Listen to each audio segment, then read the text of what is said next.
یہ میں سارے پہاڑی علاقے اسکول کالج کے زمانے میں سیر کرتے تھے.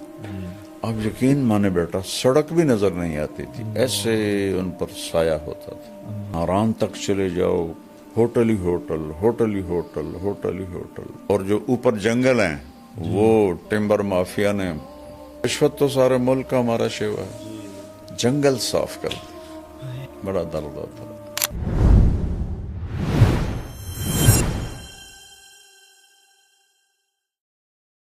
کہہ رہے مولانا صاحب آپ کے بہت چاہنے والے ہیں، پاکستان میں ہزاروں مساجد ہیں، بلکہ اگر لاکھوں بھی کہا جائے تو مبالغہ نہیں ہوگا. تو اگر آپ ان سے گزارش کریں اپنے انداز میں کہ اگر ہر مسجد اس کا اہتمام کرے کہ اپنے ارد گرد درخت لگائے تو ہم بہت بڑی خیر میں اپنا حصہ ڈال سکتے ہیں. بہت پیارا. اس نے سوال تو نہیں کیا، درخواست کی ہے. جی درخواست ماشاء اور اللہ. بہت ہی ضرورت ہے، بہت ہی اشد ضرورت جی ہے. ٹمبر مافیا نے ہمارے پہاڑ صاف کر دی. میں اسکول سے ہی مریض سیر کے لیے ہم جاتے تھے، ذمہ داروں کے بچے تھے تو مفت میں مل جاتا تھا سب کچھ. تو بیٹا آپ یقین کریں کہ 69-71 تک تو میرا کالج کا دور ہے. جی مری میں جب جاتا تھا دوستوں کے ساتھ ہم ٹھہرتے تھے تو اتنا درخت تھا کہ نہ سڑک نظر آتی تھی نہ گھر نظر آتے تھے. میٹروپول ہوٹل تھا، پوری صاحب رحمۃ اللہ علیہ، وہ گلاب علی چشتی مرحوم میرے بڑے پیارے دوست تھے، ان کے والد سے ان کی دوستی تھی. تو وہ اس کا فلیٹس تھے، اب تو وہ ہوٹل بن گیا. جی وہ صرف فیملیز کو دیتے تھے. صحیح. تو ہم چھڑوں کو وہ اس لیے دے دیتے تھے کہ گلاب علی پھر غلام علی کا بیٹا تھا تو وہ ہم اس میں رہتے تھے مہینہ مہینہ. تو اب یقین مانے بیٹا میں اس کے وہ ایک جگہ تھی وہاں بیٹھتا تھا تو مجھے مری نظر نہیں آتا تھا، اتنے درخت. اور اب ننگا ہوا پڑا ہے سارا. تو پیسے کی ہوس نے اپنے ہی ملک کا دشمن بنا دیا. درخت تو اللہ کی نعمت ہے. پہلے گھروں میں لگانا شروع کریں، جو کرا نا مسجد میں، جی پہلے گھروں میں لگائیں. بے شک. ایک بات بتاتا ہوں، مولانا درخواستی صاحب رحمۃ اللہ علیہ آئے تھے ہمارے گاؤں، بہت پرانا، میں اس وقت 8ویں 9ویں میں پڑھتا تھا. جی تو میں ان کو کوئی 15 سال بعد ملا. جی بہاولپور میں بیمار تھے. میں نے کہا جی آپ ہمارے گاؤں آئے تھے. ان کا ایسا حافظہ تھا، ہاں پہچانتا ہوں آپ کے گاؤں میں درخت بہت زیادہ تھے اور آپ نے ہمیں مرچوں والا سالن کھلایا تھا.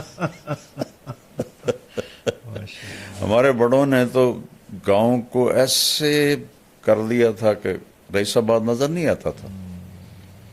اور یہ ہماری جو سڑک ہے یہ بڑے بڑے درختوں سے بھری ہوتی تھی. لیکن تو خود ہم اپنی جان کے دشمن بنے ہوئے ہیں.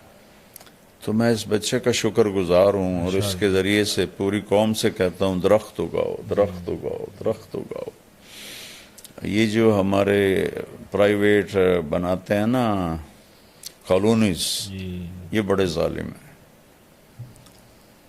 یہ انچ بیچنے کے چکر میں ہوتے ہیں. ان کو یہ نہیں ہوتا کہ کوئی سبزہ، کوئی گراؤنڈ، کوئی گرینری ہو، آکسیجن آئے. تو پوری قوم مجرم ہے اس میں بیٹا، پوری قوم مجرم. شیخ زاید بن سلطان نے ریت کو نخلستان بنا دیا. تو یہاں تو نخلستان تھا. یہ میں سارے پہاڑی علاقے اسکول کالج کے زمانے میں سیر کرتے تھے. آپ یقین مانے بیٹا سڑک بھی نظر نہیں آتی تھی، ایسے ان پر سایہ ہوتا تھا. اور اب ناران تک چلے جاؤ، آگے تک چلے جاؤ، ہوٹل ہی ہوٹل، ہوٹل ہی ہوٹل، ہوٹل ہی ہوٹل. اور جو اوپر جنگل ہیں وہ ٹمبر مافیا نے جنگل کے کیا اس کو کہتے ہیں افسران سے ساز اور رشوت تو سارے ملک کا ہمارا شیوا ہے. جنگل صاف کر دے. بڑا درد ہوتا. زہر بھائی آپ کا شکریہ، آپ کی بڑی اچھی سجیشن تھی. بے شک اس میں ملک کا، قوم کا فائدہ ہے. مولانا صاحب، میری امی بہت تانے دیتی ہیں، بہت زیادہ روک ٹوک کرتی ہیں، دوسروں کے سامنے برا بھلا کہتی ہیں. کبھی کبھی تنگ آ کے میں ان کے آگے بھی بول پڑتی ہوں اور بدتمیزی بھی ہو جاتی ہے. پھر وہ مجھے بددعائیں دیتی ہیں کہ تیری نماز قبول نہیں ہوگی، تیری عبادت قبول نہیں ہوگی. تو پلیز آپ مجھے گائیڈ کریں کہ مجھے کیا کرنا چاہیے. اور ساتھ یہ بھی لکھا انہوں نے کہ امی آپ کے بہت بیان سنتی ہیں. تو یہ بابا ایک کامن مسئلہ ہے. ماں کی شفقت بھی، ماں کی محبت بھی بہت زیادہ ہوتی ہے، لیکن عام طور پہ گھروں میں دیکھا جاتا ہے کہ تان و تشنیع بھی بہت زیادہ ہوگی ماؤں کی. بسم اللہ الرحمن الرحیم والصلاة والسلام علی رسولہ الکریم وعلی آلہ وصحبہ اجمعین. پہلے تو میں ان کی والدہ کو نصیحت کروں گا کہ اللہ کے نبی کا فرمان ہے اکرموا اولادکم، اپنی اولاد کو عزت دو. اللہ. تو والدین سمجھتے ہیں کہ اولاد ہماری پراپرٹی ہے، ہم جیسا چاہیں کریں، جو چاہیں کہیں، تو یہ ہمارا حق ہے. لیکن شریعت نے اولاد کا حق بھی رکھا ہے اور ماں باپ کا حق بھی رکھا ہے.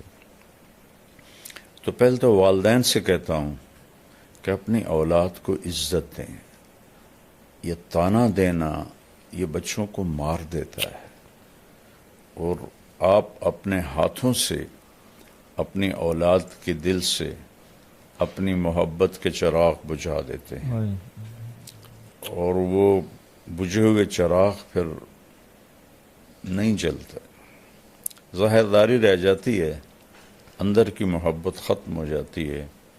چونکہ جو میں کہا کرتا ہوں کہ دنیا ساتوں سمندر کی کڑواہٹ سے زیادہ کڑوا ہے ایک زبان کا کڑوا بول. پوری دنیا کی شہد کٹھے کروں تو ان کے مٹھاس سے زیادہ میٹھا ہے زبان کا ایک میٹھا بول. اللہ. وہ میں سناتا بھی رہتا ہوں. میں گزر رہا تھا ایک جگہ سے، تو بس کے پیچھے تو فضول لکھے ہوتے ہیں، جی جی. لیکن ایک بس کے پیچھے لکھا ہوا تھا موٹا سارا دل برائے فروخت. ایسے دل آگے برائے فروخت، دل کے نیچے لکھا تھا قیمت، اور برائے فروخت کے نیچے لکھا تھا ایک میٹھا بول. سبحان اللہ. تو یہ میٹھے بول میں جادو ہے. یہ ایک اردو کا محاورہ بھی ہے، جی. اور یہ حدیث سے لیا گیا ہے. ان من البیان لسحرا. کچھ گفتگو ایسی ہوتی ہے جو لوگوں پہ جادو کر دیتی ہے، صرف اپنے مٹھاس کی وجہ سے، اپنے میٹھے بول کی وجہ سے. تو طعنہ تو کبھی دینا ہی نہ چاہیے. میاں بیوی بھی آپس میں ایک دوسرے کو کوئی گلا شکوہ ہے محبت سے بات کریں، طعنہ نہ دیں، طنز نہ کریں.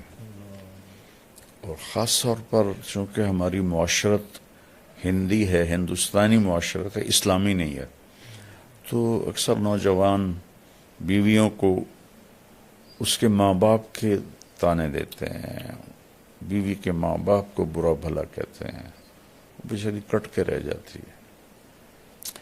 بعضی لڑکیاں بھی بہت غلط زبان کی ہوتی ہیں، وہ بھی بہت نقصان پہنچاتی ہیں اپنے آپ کو بھی اور اپنے گھر کو بھی. تو اکرموا اولادکم، اپنی اولاد کو عزت دو.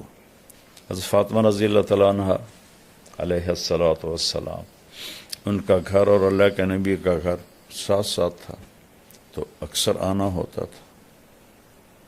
جب بھی حضرت فاطمہ علیہ السلام سبحان خالی دستک دیتی تھی نا، تو آپ کہتے تھے یہ تو فاطمہ کی دستک، اللہ، تو فاطمہ کی دستک.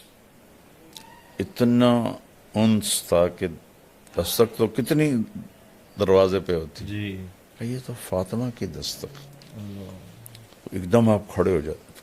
ایک کرسی بھی تھی آپ کے کمرے میں، بستر تھا، چارپائی، نیچے بیٹھے ہیں، کرسی پہ بیٹھے ہیں، چارپائی پر بیٹھے، آپ ایک دم کھڑے ہو جاتے تھے اور جا کے دروازے کے سامنے اپنی بیٹی کا ہاتھ پکڑتے تھے اور ان کا ماتھا چومتے تھے. پھر ہاتھ چھوڑتے نہیں تھے، ہاتھ پکڑے پکڑے آ کر پہلے بیٹی کو بٹھاتے تھے، پھر خود بیٹھتے تھے.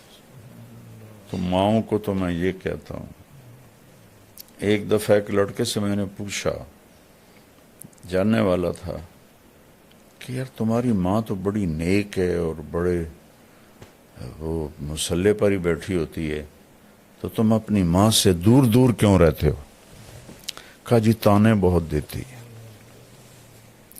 تو عبادت سے دل نہیں جڑتے، محبت سے دل جڑتے. تو بچی کو کہتا ہوں کہ صبر کر لے، کہ لا تقل لہما اف، ان کی زیادتی کو بھی برداشت کر لے تو اللہ مقدر سنوار دے گا، عزتیں بڑھا دے گا. اور میں پھر دوبارہ ماں سے کہتا ہوں، باپ سے کہتا ہوں، کبھی سب کے سامنے اولاد کو نہیں ڈانٹنا چاہیے، کبھی بھی نہیں ڈانٹنا چاہیے. آپس میں بھی کوئی جھگڑا ہو تو اولاد کے سامنے نہ کریں. مجھے واقعہ یاد آ گیا، ملتان سے ایک بچہ میرے پاس آیا، اب تو ماشاءاللہ وہ ڈاکٹر بن گیا ہے. اس نے پنجاب میں ٹاپ کیا تھا FSC میں.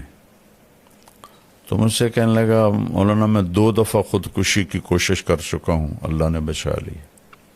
میں نے کہا تم تو ٹاپر ہو، تم نے کیوں خودکشی کی کوشش کی؟ کہ میرے ماں باپ اتنا لڑتے ہیں آپس میں اور میرے سامنے لڑتے ہیں، تو اس سے دل برداشتہ ہو کر میں نے 2 دفعہ خودکشی کی اٹیمپٹ کی. تو اولاد کو بچائیں، اختلاف ہو تو ان کے سامنے بالکل بھی ایک دوسرے کے ساتھ بدتمیزی نہ کریں، برداشت کریں، الگ کمرے میں بات کر لیں، اور اپنی اولاد کو محبت کا اظہار کریں.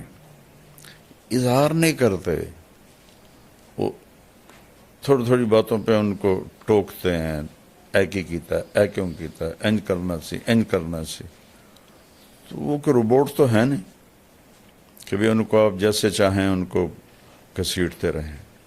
تو بیٹی سے بھی کہتا ہوں کہ چپ کر جایا کرے، جواب نہ دیا کرے، چونکہ اللہ کا فرمان ہے لا تقل لہما اف، اف بھی نہ کرو. تو اس لیے صبر کرے تو زیادہ بہتر ہے، اور اللہ سے مانگے کہ اللہ اس کی ماں کا دل نرم کر دے. جی اگلا ہمارے ساتھ کامران بھائی ہیں. یہ کہتے ہیں کہ جی میری درخواست ہے کہ آپ ماشاءاللہ آپ کی جو نصیحت بیانات ہم بہت شوق سے سنتے ہیں، لیکن ایک بڑا اچھا ان کی سجیشن بھی ہے اور گزارش بھی فرما رہے ہیں کہ مولانا آپ کو اسپیشل بچوں کے لیے ایسی اصلاحی بیان کریں جس میں آپ آج کی نسل کے مطابق اردو بولیں. گویا کہ ان کا اشارہ جنزی کی طرف ہے. جی میری اردو تو بڑی سادہ ہوتی ہے. لیکن بابا میں ان کی سجیشن سے اتفاق کرتا ہوں اچھا، کہ واقعی آج کے جو ہمارے بچے ہیں وہ ان کو آپ جب اردو کا مطلب سمجھانا ہوتا ہے تو انگلش کا سہارا لینا پڑتا ہے. تو یہ واقعی آج کے جو ہیں شوق سے سنتے ہیں آپ کے بیانات بچے، لیکن یہ مسئلہ ہے کیونکہ انگلش میں تعلیم بھی ہے، سوشل میڈیا سارا انگلش میں ہے، تو آپ کی آسان اردو بھی ان کے لیے بعض الفاظ ان کے لیے مشکل ہوتے ہیں. میں تو بیٹا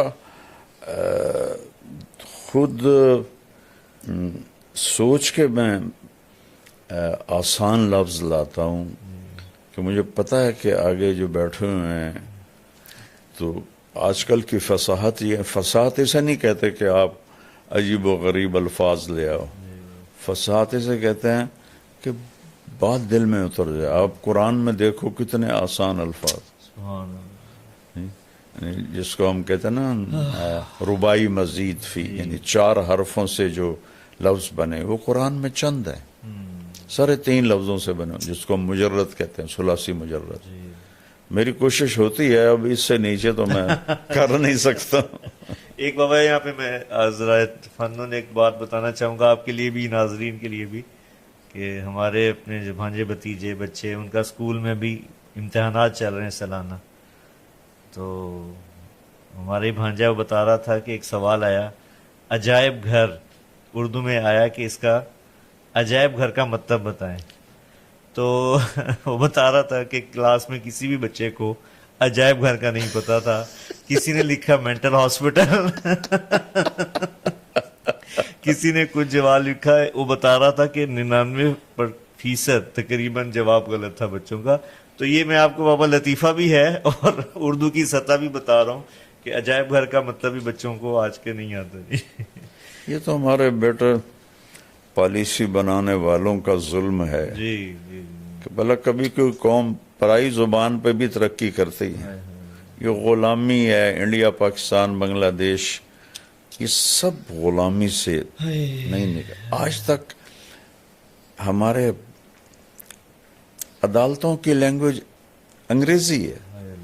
بتاؤ، چائنا نے انگریزی سیکھی ہے، جاپان نے انگریزی سیکھی ہے، تائیوان نے، کوریا نے انگریزی سیکھی. اپنی زبان میں بچوں کو ماہر کرنا چاہیے.